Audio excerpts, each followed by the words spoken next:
আসসালামু আলাইকুম, কেমন আছেন সবাই? আজকে আমরা আফ্রিকান ফ্লাওয়ার প্যাটার্নটা করা শিখব। খুব সুন্দর একটা প্যাটার্ন। এটার 6টা কর্নার হয়, একটা হেক্সাগন শেপের প্যাটার্ন, এবং এটা দিয়ে আমরা নানান রকমের ক্রোশেটের আইটেম তৈরি করতে পারি। তো চলুন শুরু করা যাক। প্রথমে আমি একটা স্লিপ নট দিয়ে নিচ্ছি এবং এরপরে আমাকে 5টা চেইন করতে হবে। এটা ম্যাজিক রিং দিয়েও করা যায়, তো আমি 5টা চেইন দিয়ে করছি যাতে বিগিনার লেভেলে সবাই করতে পারেন। 5টা চেইন করা হয়ে গেল। এখন 1 নাম্বার চেইনের সাথে আমি একটা স্লিপ স্টিচ দিয়ে নিলাম, একটা সার্কেল তৈরি হয়ে গেল। এরপর আমি 3টা চেইন করব। 3টা চেইন হচ্ছে আমাদের একটা ডাবল ক্রোশের সমান।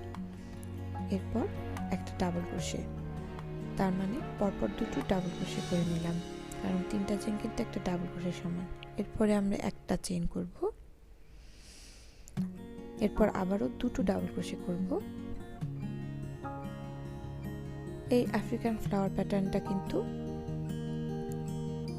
একটা হেক্সাগন শেপের, তার মানে আমাদের 6টা কর্নার তৈরি করতে হবে। সেজন্য আমরা এরকম করে দুটো ডাবল ক্রোশের মোট 6টা সেট তৈরি করব। দুটো ডাবল ক্রোশে এবং একটা চেইন, এভাবে করে করে আমাদের মোট 12টা ডাবল ক্রোশে করতে হবে। আরেকটা ডাবল ক্রোশে করে নিচ্ছি। এরপরে একটা চেইন হবে, আবারও দুটো ডাবল ক্রোশে, দুটো ডাবল ক্রোশে, একটা চেইন, দুটো ডাবল ক্রোশে, একটা চেইন, এভাবে করে মোট 12টা ডাবল ক্রোশে করলে আমাদের এই ফার্স্ট রোটা শেষ হয়ে যাবে।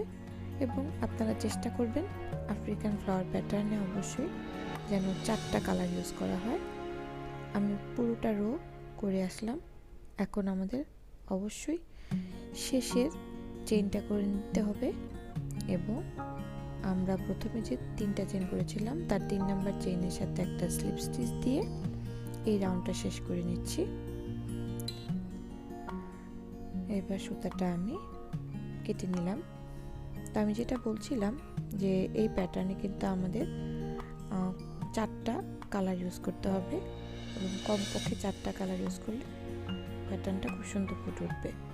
এবং পরবর্তী রোর কাজ করার জন্য আমরা এখন নতুন কালার অ্যাড করব। এখন আমাদের যে কোনো একটা চেইন 1 স্পেসে আমরা আমাদের নতুন কালারটা অ্যাড করে নিচ্ছি। সুতোটাকে আমি ভালো করে লক করে নিলাম, এবং আমি কাজটা করার সময় এভাবে করে সুতোটাকে লক করতে করতে কাজটা করে নেব, তাহলে পরবর্তীতে আর আমার ঝামেলা হবে না। এখন আমি 3টা চেইন করে নিচ্ছি। এই 3টে চেইন হচ্ছে আমাদের একটা ডাবল ক্রোশের সমান। আমরা কিন্তু চেইন 1 স্পেস থেকে কাজটা করছি, এবং এই চেইন 1 স্পেসে আমাদের একটা ক্লাস্টার তৈরি করতে হবে। প্রত্যেকটা চেইন 1 স্পেসে আমাদের দুটো ডাবল ক্রোশে, একটা চেইন, দুটো ডাবল ক্রোশে, এভাবে একটা করে ক্লাস্টার তৈরি করতে হবে। একটা চেইন করে নিলাম, এরপরে আবারও একই স্পেস থেকে আরও দুটো ডাবল ক্রোশে করতে হবে। এভাবে আমাদের মোট 6টা চেইন 1 স্পেস ছিল। এই 6টা চেইন 1 স্পেসে এরকম করে 6টা ক্লাস্টার তৈরি হবে। এখানে কিন্তু একটা ভি স্টিচ ক্লাস্টার তৈরি হয়ে গেল। নেক্সট চেইন 1 স্পেসে আমরা চলে যাব। এখানে আমরা প্রথমে আগের মতোই দুটো ডাবল ক্রোশে করব,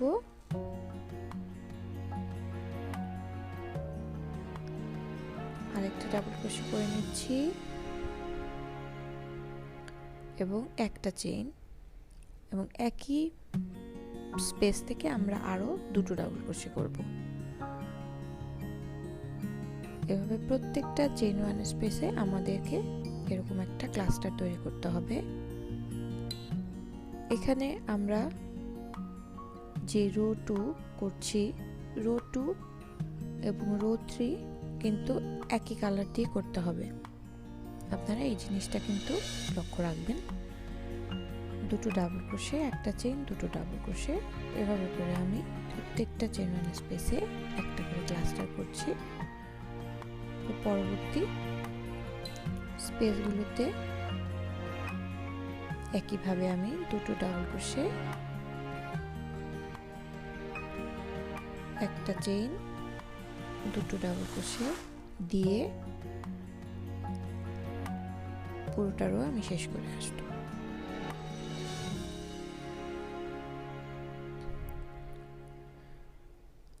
তো আমি রোটা শেষ করে ফিরে আসলাম। এখন 3 নাম্বার চেইন স্পেসে একটা স্লিপ স্টিচ দিয়ে আমি এই রোটা শেষ করে নিচ্ছি। আমাদের রো 2 আর রো 3 সেম কালারে কিন্তু করতে হবে। এখন আমি চেইন 1 স্পেসে একটা স্লিপ স্টিচ দিয়ে নিচ্ছি। এখন আমরা রো 3 শুরু করার জন্য প্রথমে 3টা চেইন করে নিলাম এবং এই চেইন 1 স্পেসে এখন আমি আরো 6টা ডাবল ক্রোশে করব। 3টা চেইন হচ্ছে একটা ডাবল ক্রোশে আর 6টা ডাবল ক্রোশে, মোট 7টা ডাবল ক্রোশে। এভাবে করে প্রত্যেকটা চেইন 1 স্পেসে 7টা করে ডাবল ক্রোশের শেল তৈরি করতে হবে। 7টা ডাবল ক্রোশে হয়ে গেছে। এখন একটা চেইন করতে হবে। একটা চেইন করে আমরা প্রত্যেকটা শেলকে সেপারেট করে নেব।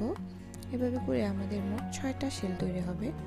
নেক্সট চেইন 1 স্পেসে আমি আবারও 7টা ডাবল ক্রোশে করছি। 1 নাম্বার, 2, 3, 4, 5, 6,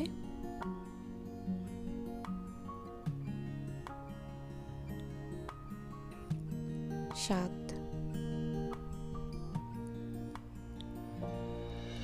7টা ডাবল ক্রোশে হয়ে গেল। চেইন 1, নেক্সট চেইন 1 স্পেসে আবারও 7টা ডাবল ক্রোশে। এভাবে করে মোট 6টা শেল তৈরি হবে এবং আমি 6টা শেল করে ফিরে আসছি। তো আমার 6 নাম্বার শেল শেষ। এখন একটা চেইন করতে হবে এবং 3 নাম্বার চেইন স্পেসে স্লিপ স্টিচ দিয়ে আমি এই রাউন্ডটা শেষ করে নিচ্ছি। আমাদের কিন্তু 3 নাম্বার রাউন্ড শেষ হয়ে গেল। নেক্সট 4 নাম্বার রাউন্ডে এসে এখন আমরা আবার নতুন কালার অ্যাড করব। এখন পর্যন্ত কিন্তু আমাদের আফ্রিকান ফ্লাওয়ার প্যাটার্নটা পুরোপুরি শেপটা বোঝা যাচ্ছে না। এখন 4 নাম্বার রাউন্ড করার পরে কিন্তু আমরা কিছুটা বুঝতে পারবো আমাদের ফ্লাওয়ারের প্যাটার্নটা কিভাবে শেপ পাচ্ছে।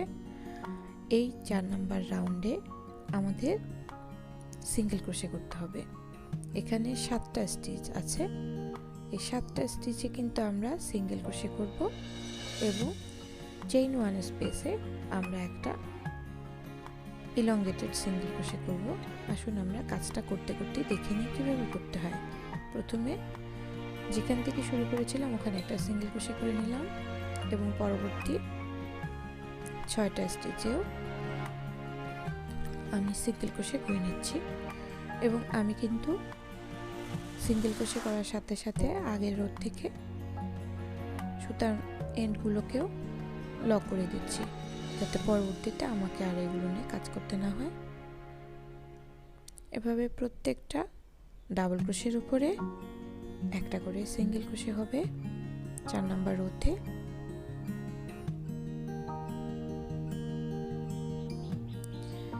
তো হয়ে গেল।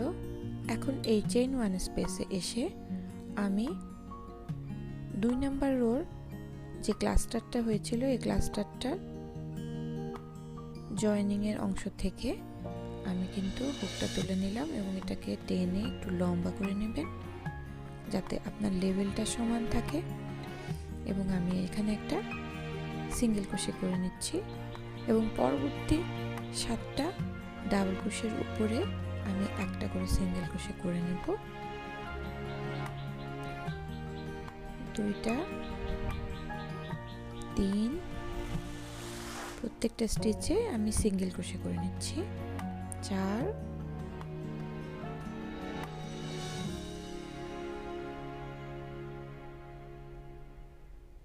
7টা।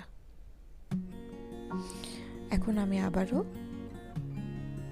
ইলংগেটেড সিঙ্গেল ক্রোশে করে নিচ্ছি। 2 নাম্বার রো থেকে নিয়ে একসাথে করে সিঙ্গেল ক্রোশে করে নিলাম। পরবর্তী 7টা স্টিচের উপরে হবে আমাদের সিঙ্গেল ক্রোশে। আগেরও ডাবল ক্রোশেগুলোর উপরে এভাবে করে সিঙ্গেল ক্রোশে হবে 6 7 এবং চেইন 1 স্পেস থেকে আমার ইলংগেটেড সিঙ্গেল ক্রোশে হবে। আমি 2 নাম্বার রো থেকে টেনে এনে লম্বা করে এভাবে সিঙ্গেল ক্রোশে দিয়ে নিলাম এবং পরবর্তী 7টা ডাবল ক্রোশের উপরে 7টা সিঙ্গেল ক্রোশে দিচ্ছি।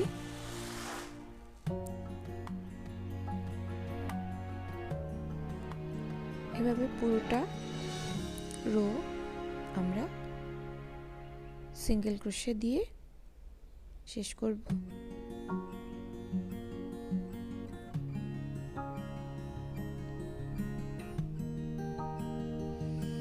এই স্টিচটা দেওয়ার সময় কিন্তু সুতোটাকে টাইট করবেন না, একটু ঢিলা ঢিলা রেখে করবেন, তাহলে পরবর্তীতে খুব ইজিলি আপনার ব্লকটা ফ্ল্যাট করতে আপনাদের সুবিধা হবে।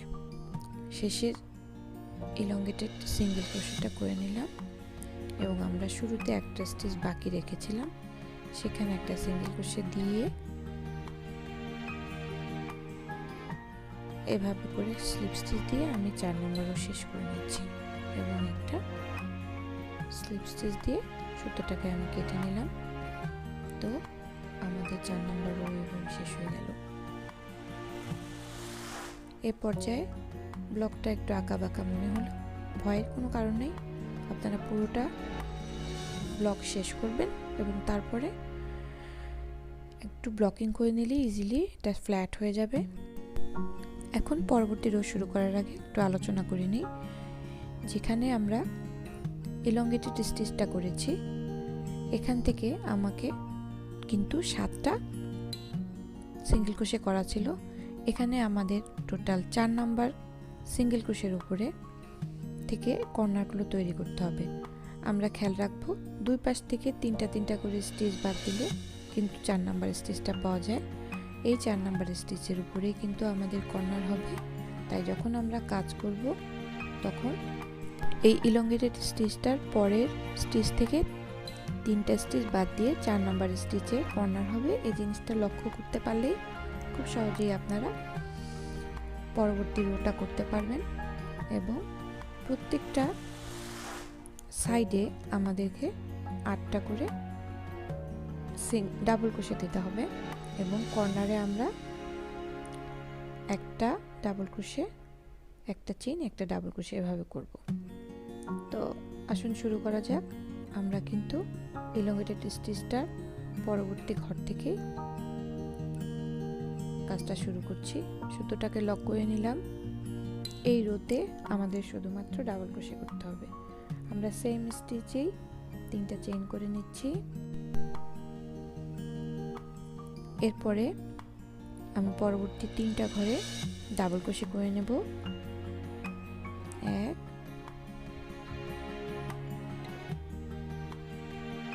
2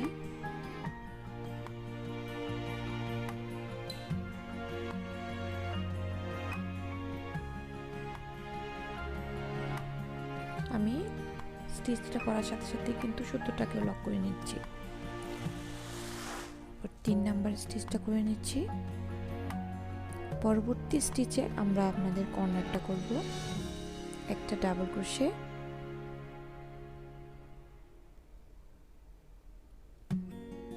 একটা চেইন এবং একই স্পেস থেকে আমরা আরো একটা ডাবল ক্রোশে করছি সেম স্পেস থেকে।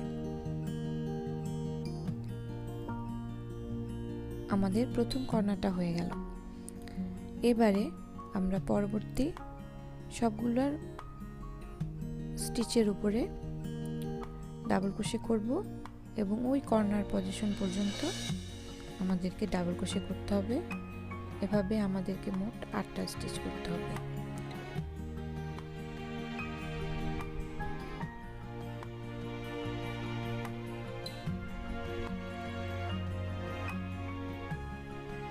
প্রত্যেকটা স্টিচের উপরে আমরা ডাবল ক্রোশে করে নিচ্ছি। এখন নেক্সট পেটালের উপরে কিন্তু আমাদের কাজ শুরু হয়ে গিয়েছে। এখান থেকে 3 নাম্বার স্টিচ পর্যন্ত আমি ডাবল ক্রোশে করব এবং 4 নাম্বার স্টিচের উপরে আমাদেরকে কর্নার করতে হবে।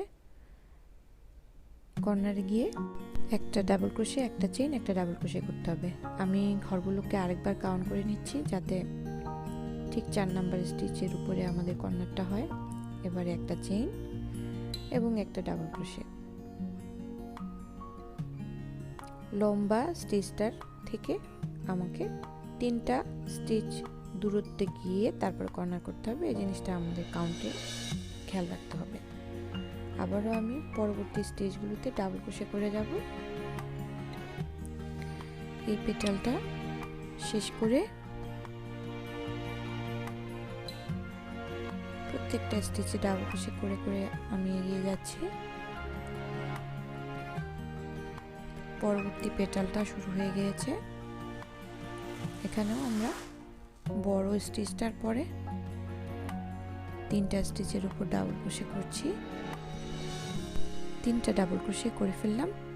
এখন 4 নাম্বার স্টিচটা করছি এবং এখানে একটা কর্নার হবে, একটা ডাবল ক্রোশে, একটা চেইন, একটা ডাবল ক্রোশে। এই রোটাতে একটু গুনে গুনে করবেন, তাহলে খুব সহজেই করতে পারবেন আশা করছি।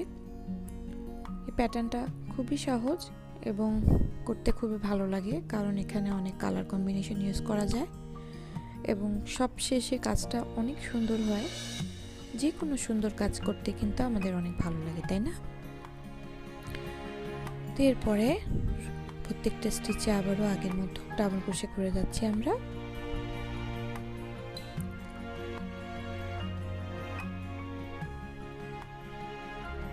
এখন সেকেন্ড পেটালটা শুরু করে দিলাম।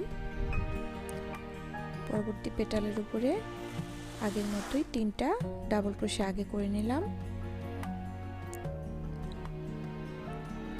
এখন